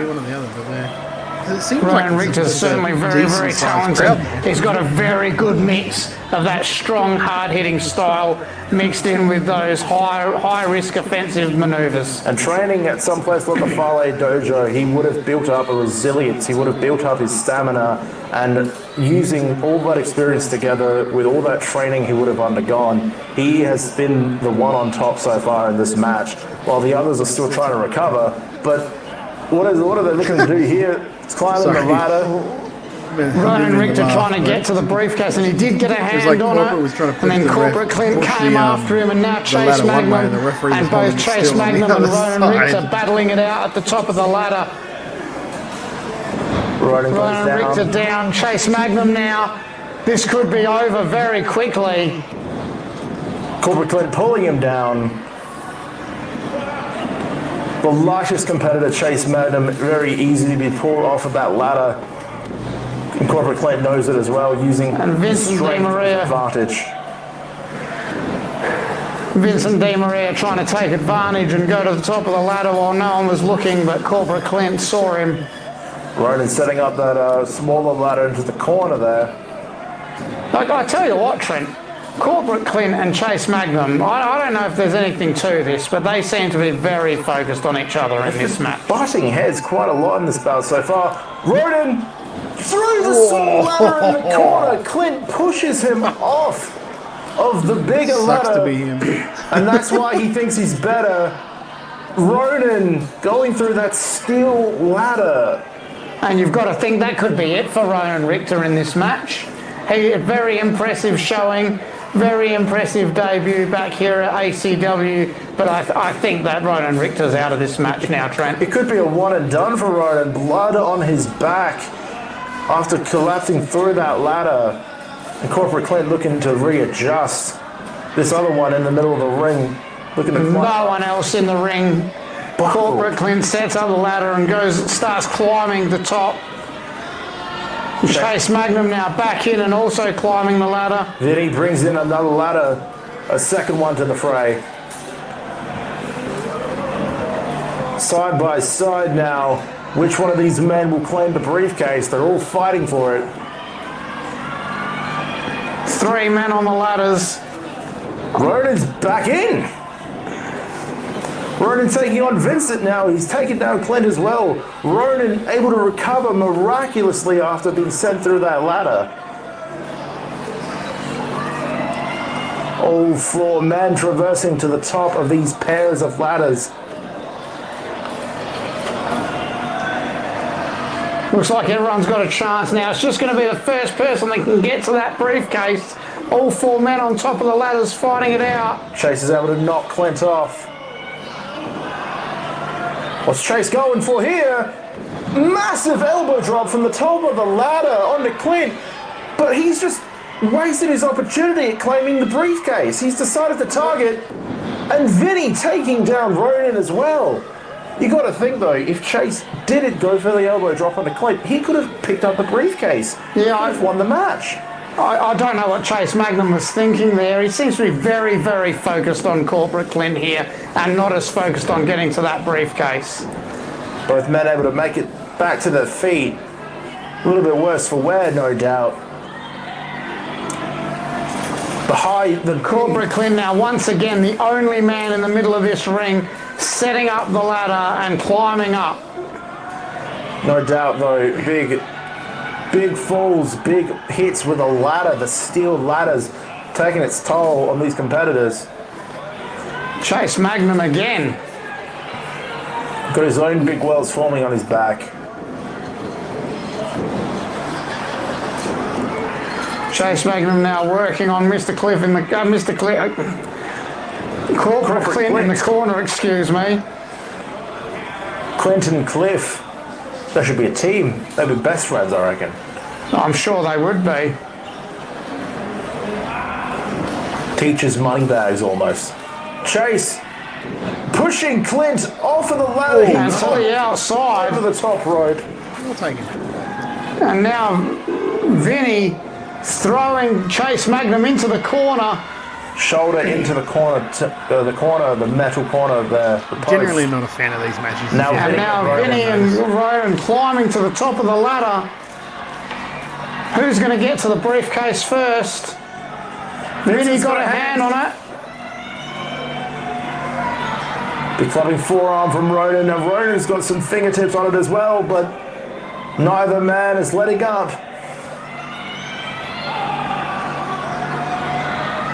And Ronan sends Vinny off. And this has got to be it. Ronan now reaching for the briefcase, and he's won it. Ronan Richter with the return here on ACW Thunderstruck picks up the Rise to Glory briefcase.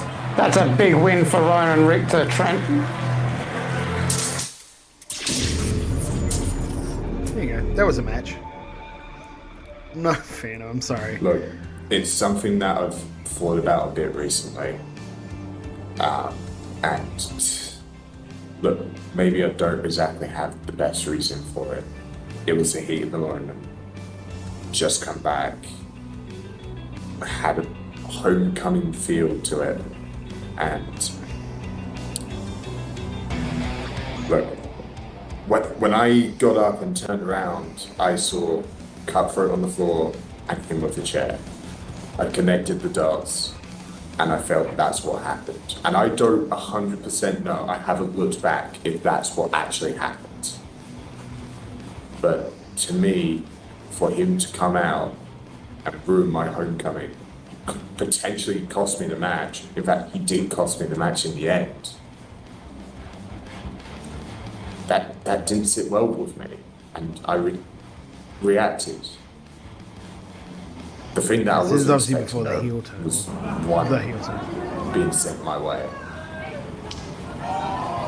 If he was that sorry about what happened, I don't think he would have done that. To some point, in his eyes, in his mind, I don't take it as serious as he does. He's a technical fella, so everything's got to be serious.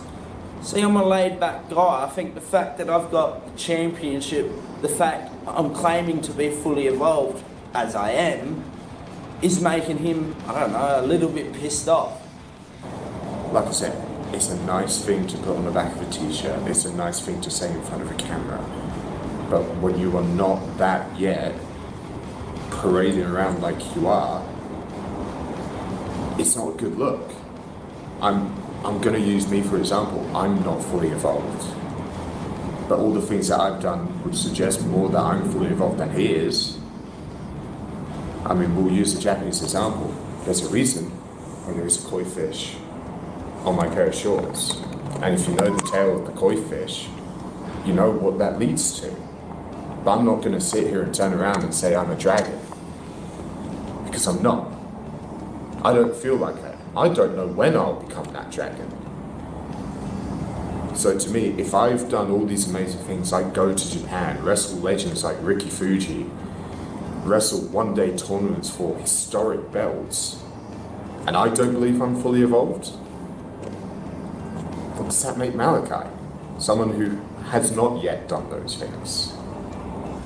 ACW 100, our biggest event ever. You finally get the chance to face Craig again. It's a Do you massive think size at belt, the end of the isn't it? night your hand will be raised? See, traditionally, the event's name at the start of the year for ACW is Rise to Glory. And the last couple years, this lad's tried to rise as much as possible. And this year at ACW 100, this slick lad will rise over James Crane. Do you think after ACW 100, win, lose, or draw again, that you two will still be friends? I don't know. No. I don't. I reckon he'll turn heel, eh? Because I'm not going into that match with the intention of losing. I'm not going into that match with the intention of a draw. I'm going in with the intention of winning. And I would like to think that afterwards, when it's my hand raised with the Evolve Championship in it, that we can shake hands, have a cuddle backstage, grab a beer or alcoholic beverage of Malachi's choice, and we can talk and he can learn from this lesson. And that is what's going on. But I can't sit here and tell you that's for certain. It was good right up until that very last bit.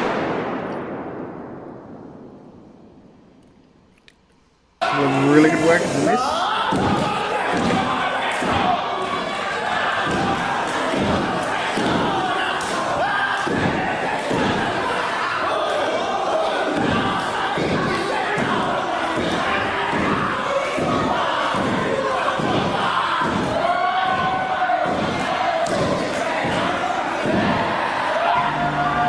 Jahari starting this out with the traditional haka. 4 men from the other teams on the outside. I don't know how many wrestlers actually do that. Which is Oh, good. it's Sid Parker now to the outside onto all 4 men before the match even starts. Diving over the top, over Jahari, over the top rope, taking out all other members. Taking out the firm, taking out Thorn Enterprises, and he's sending Kai Thorn in. And the bell rings, the match has officially started now. The standout Kai Thorn is standing out in the middle between the prehistoric Death Cult, laying waste to him right now. Prehistoric Death Cult has 2 men in the ring. The referee needs to get one of these men to the outside. There's the cover. Sid Parker voluntarily goes to the outside. Jahari and Sid Parker in control, sending Kai Thorn to the corner.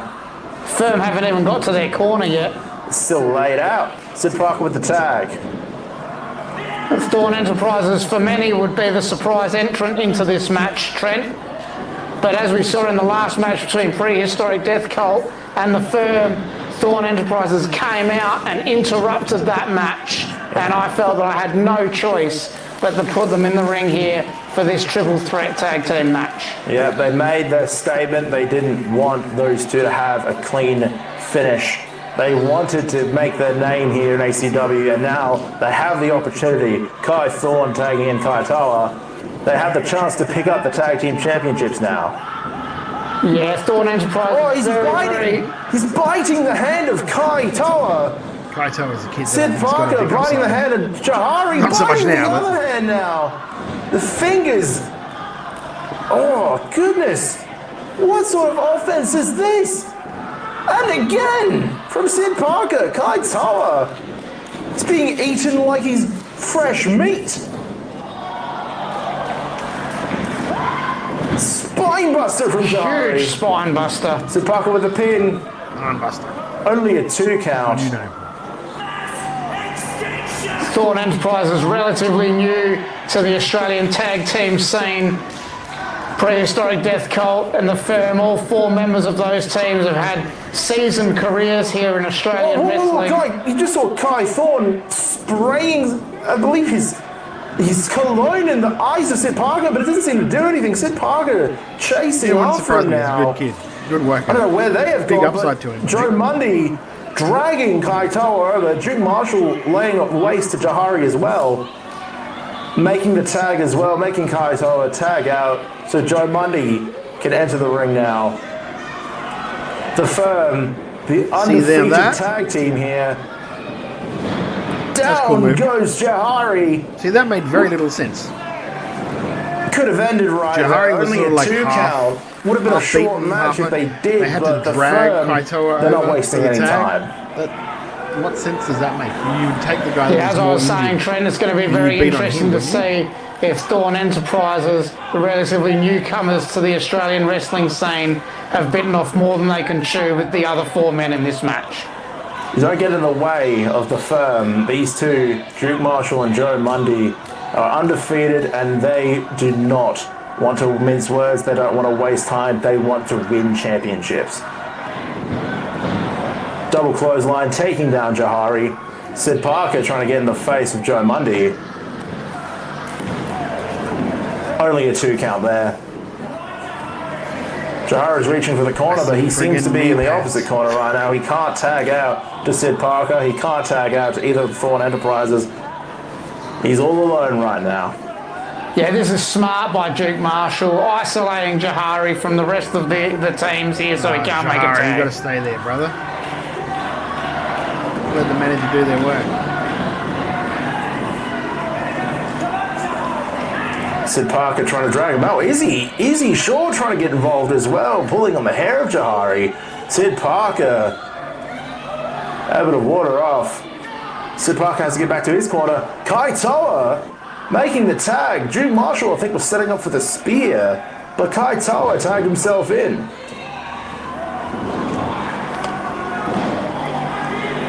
Young-blooded Kaitoa laying the stomps in on Jahari now. An acquisition for Kai Thorn, establishing Thorn Enterprises with Kaitoa and Bob, another wrestler we have yet to see here in ACW. If they can pick up the ACW Tag Team Championships, that will just mean more value for the Enterprise. But Jahari seems rejuvenated. He's not letting Kaitoa get the upper hand, laying in a few punches of his own. But Kai Thorn running interference there. Big drop kick from Kaitoa as well. Starting to wonder what that was. The referee telling Sid he needs to get out of the ring until he makes a tag. Kaitoa trying to isolate Jahari, keep him away from his tag team partner, but he's fairly close to the Firm's corner as well. They can perhaps reach in and make a tag if they wanted to, but I think they're letting Kaitoa do the work, which is smart. If you can take the time, take the rest, get your energy back up, why not do it? Let the other teams fight it out and let them wear themselves down. Yeah, 100% smart tactic from the Firm there. And the Firm also has an advantage in that they're on the side of the ring where no other team is. Big double double drop kick there from Kai Thorn and Kaitoa. Sid Parker now taking out Kai Thorn. Sid Parker is not happy with the fact that his partner Jahari has just been isolated and targeted continuously here. Sid Parker wants to get the tag. He wants to get back in this match. He knows that he can make a difference here. The referee needs to do something about this. And Kaitoa is going to try and do something big here. No. And he's showing off. Oh, I'm not sure what that's all about. That's inexperience. That's what that is. It's young, he's cocky, and he wants to show off, I guess. Which I don't blame him. He's very young here, but he has already made a name for himself in South Australian wrestling. He certainly has. Definitely an up-and-coming young prospect here in wrestling in Australia. And now, Joe Mundy tags himself in. He's thought, you know what, Kaitoa, you've done enough for now. I'm going to take advantage of Jahari here. And again, this is what I was talking about earlier, Trent. Joe Mundy's able to isolate Jahari, keep him over on their side of the ring. There's no one over in this corner. This is very, very smart from the Firm. Keep him towards his corner with Duke Marshall. laying in some stomps. And Duke Marshall going for a bit of a choke as well.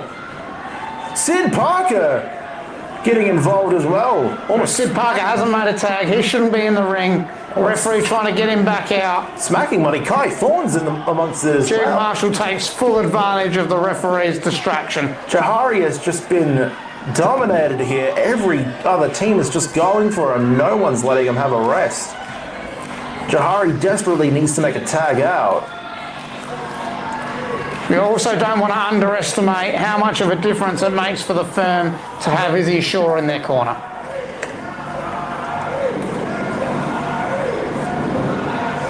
Massive spine buster from Joe Mundy. Like this going for the pin.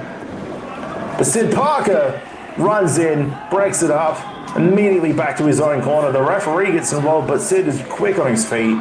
Big fan of the old Spinies here at ACW. Reaching desperately for the tag, but Mundy stepping on Jahari's hair. Not a care in the world from Mundy.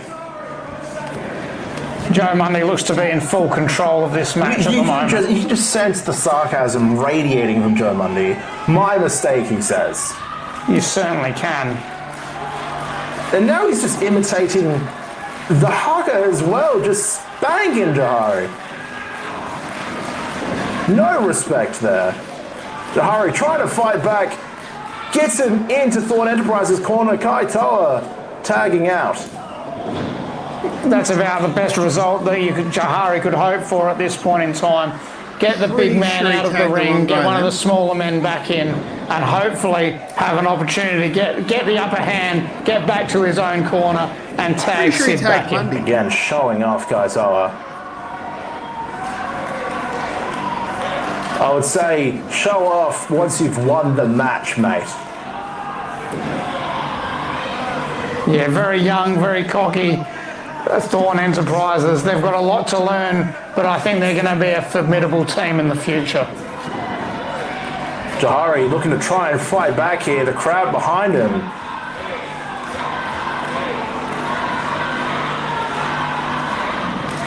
Kai Toa bringing it back in, tagging in Kai Thorne. And we haven't seen a lot of Kai Thorne yet in this match. He was in at the very start, and then he got taken out, but now Kai Thorne gets to show what he can do.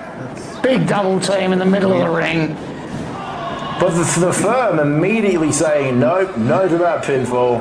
Well, they don't want the pinfall. The first team to score a pinfall becomes the new ACW Heavyweight Tag Team Champion. A little bit of a shoving match here between the firm and Thorne Enterprises.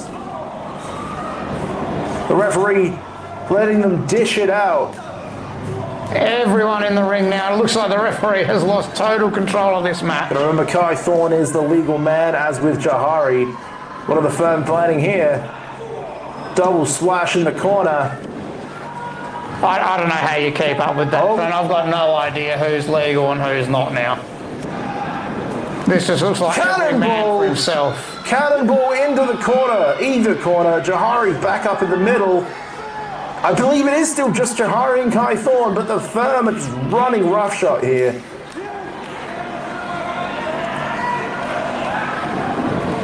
Oh! Jahari ducking out of the way, the firm taking each other out there. Yeah, Jahari managed to get out of the way in the last second, but he is miles away from his tag team partner. The complete opposite corner. It's going to be a long stretch over. Oh, come on, boys. Hit the mute when you cough. Though, Jahari come on, lads. Work it out. So is Kai Thorne, though. This has got to seem like Sid Parker's halfway across the world for Jahari at the moment. He's trying to get over there and make the tag, and he does! Sid Parker now in the ring. He's taking out everybody. Everyone's getting into the ring, and Sid Parker is just taking on all comers. He doesn't care who's there. If you're moving, he's taking you out.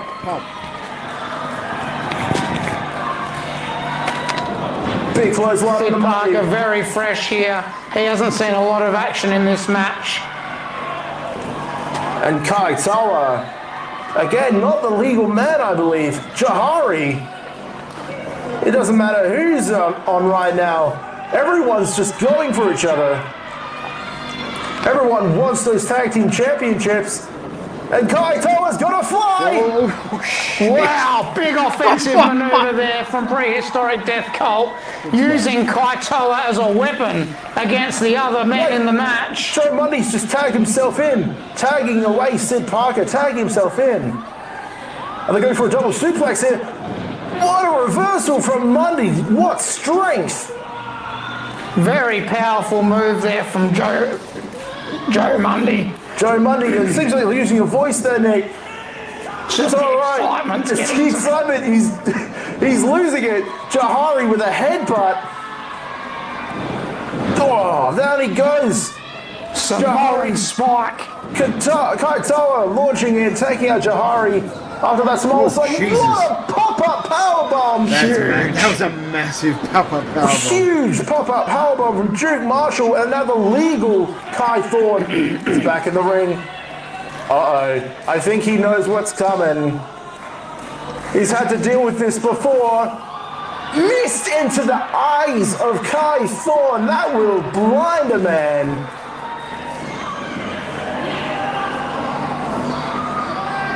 Pile driver. I think that's it for Kai Thorne. Joe Mundy, the legal man, throwing out Sid Parker, and there's the pin. And that's a 3 count. Joe Mundy taking advantage of the pile driver, throwing Sid Parker to the outside, and they pick up the victory. And we have new ACW Tag Team Champions, The Firm.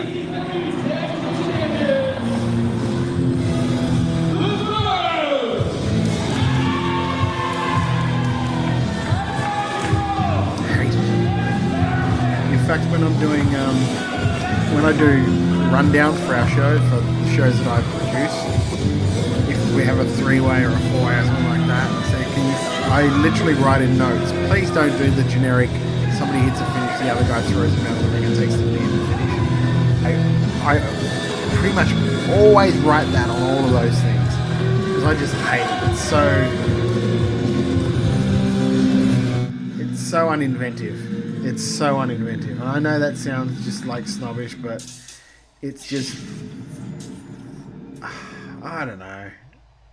And I get it. It's an easy finish, and it's very, like, it's an easy way to explain that that's what's happened, and it's a cheaty way to win, and all that good old happy horse shit. But I just think there are better ways you can do it. There are more inventive ways you can do it, so it's not the same finish that you always seen. Anyway, that is ACW. That is nice little promotion in Adelaide. They look like they're drawing well. A nice little, the school setup looks cool for their school, for their alternate shows and stuff like that. So good little promotion. If you're in Adelaide, check them out and you see if there's a show going on, or go to their YouTube channel and give them a subscribe and a follow, so you'll see when other episodes of Thunderstruck come up. So yeah, that's ACW in Adelaide. One that you might have heard of before, one that you might have seen before. A couple of really good up-and-coming workers there that are getting a chance to shine in the smaller promotions that not many people get to see. So that is it for Sunday Showdown. We have a show this Thursday, our normal Making Chicken Salad show, where we are reviewing, it's God Save the Renegades, I think it's called. It was the last Renegades of Wrestling show. So myself, Jeff, and Lachlan will be sitting down and talking about that show and all the news that's happening in the WWE and AEW and all of that happy stuff. Also, if you're in Brisbane on Friday night, I think there's still standing room only seats for that. But if you're in Brisbane on Friday night, don't forget, World Series Wrestling kicks off their Most Wanted tour. I will be there with my boys Mitch Ryder and Tim Hayden as top tier. Still don't know who we are facing yet, but some tag team is going to have the unlucky fortune of running into top tier. So that is on Friday night for me. So Friday night, of course, here, Wrestle Radio Australia, Making Chicken Salad. We'll be reviewing Renegades of Wrestling and talking WWE, AEW, all the stuff that happened there. Of course, old mate Fatu debuting this week on SmackDown. Then we'll talk about that, and we'll see what happens this week on Raw with the follow up for the White Six and all of that stuff coming up at Wrestle Radio Australia. Give us a follow on all your socials, Wrestle Radio AU on Facebook. Just look at Wrestle Radio Australia on Facebook, but on Twitter and Instagram, it's Wrestle Radio AU. If you want to buy any of our merch, just look up Redbubble, the Wrestle Radio Australia. All the merch you get there with Wrestle Radio Australia is, we don't take any of the profits for that. It's all profits go to Gotcha for Life and Beyond Blue, mental health charities that we really do support here at Wrestle Radio Australia. Also, just give us a follow on all your for your podcasts. We're on Spotify, we're on Apple Podcasts. Anywhere you get your podcasts, we're there. Give us a sub, stuff like that. If you wanted to sub to us on Twitch, please do. Helps us get more stuff going. But that is it for this week for Sunday Showcase. Until next time, I am Todd Eastman. We will see you again, like I said, on Thursday night for Making Chicken Salad. Until then, it's my opinion, and you're all entitled to it.